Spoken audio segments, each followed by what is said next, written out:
Le livre du jour à présent, Nicolas Caro, un bon polar ce matin pour bien démarrer la semaine. Aux éditions du Masque, ça s'appelle Peine perdue au pluriel, signé Nicolas Lebel. L'histoire de Théo Pereira, étudiant en lettres, 25 ans, chouette garçon, avec sa petite amie Claire. Un soir, il est avec des copains de fac, ils font un peu la fête, même beaucoup, même trop, et surtout, erreur fatale et débile, Théo prend le volant. Et là, accident, j'imagine. Accident terrible. Il pleuvait fort en plus. Il perd le contrôle et fonce dans un abribus. Il y avait la Manon. Il sort, il se précipite. Elle est encore en vie. Il appelle les secours. Il lui jure que tout va bien se passer. Tout va bien se passer, madame. Il répète en boucle. Il panique. Les secours arrivent, mais trop tard. Manon, il laisse la vie. Théo est jugé, condamné à 4 ans ferme. Il fera 2 ans et demi, sans doute, puisqu'il se comporte évidemment très bien. Il est surnommé le professeur à cause des livres.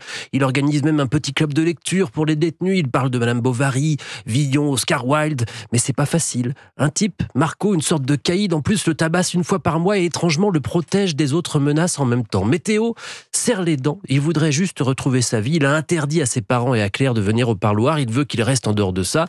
Mais il a quand même une visite régulière, celle de Pierre Moulins. Il est venu une quinzaine de fois déjà, c'est le mari de la victime. À chaque fois, il vient pour la même chose, demander à Théo de lui raconter les derniers moments de sa femme, encore et encore. Oula. Mais pourquoi il lui demande ça ?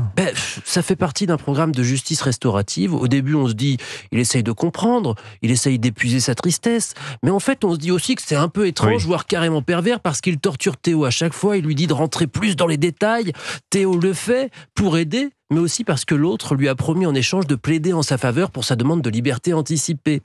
Ah oui, puis je vous ai pas dit, mais je peux le faire, c'est sur la 4e, on le découvre dès les premières pages. Vous savez, Marco, le caïd, il est payé par Moulins pour refaire le portrait de Théo régulièrement. Alors ça commence comme ça.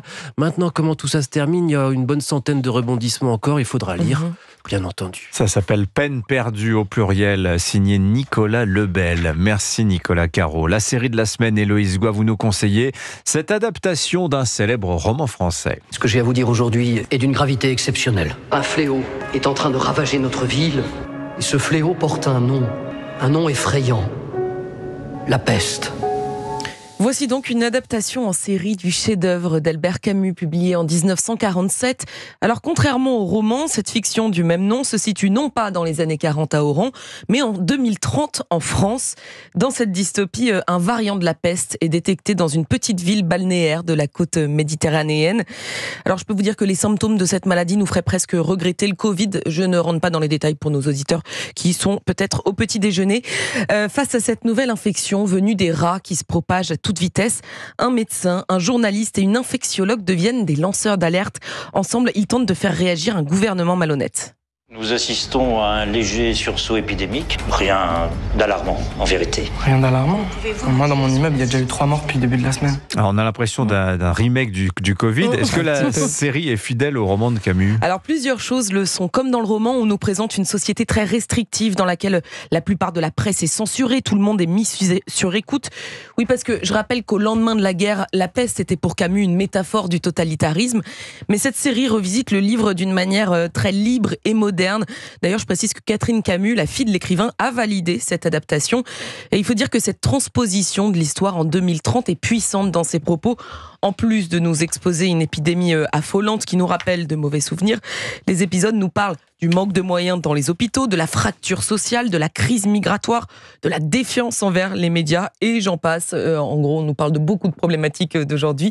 Cette fiction d'anticipation résonne donc forcément en nous tous. Et le casting est réussi. On y trouve Hugo Becker, Judith Chemla, Frédéric Pierrot ou encore Pascal Arbillot.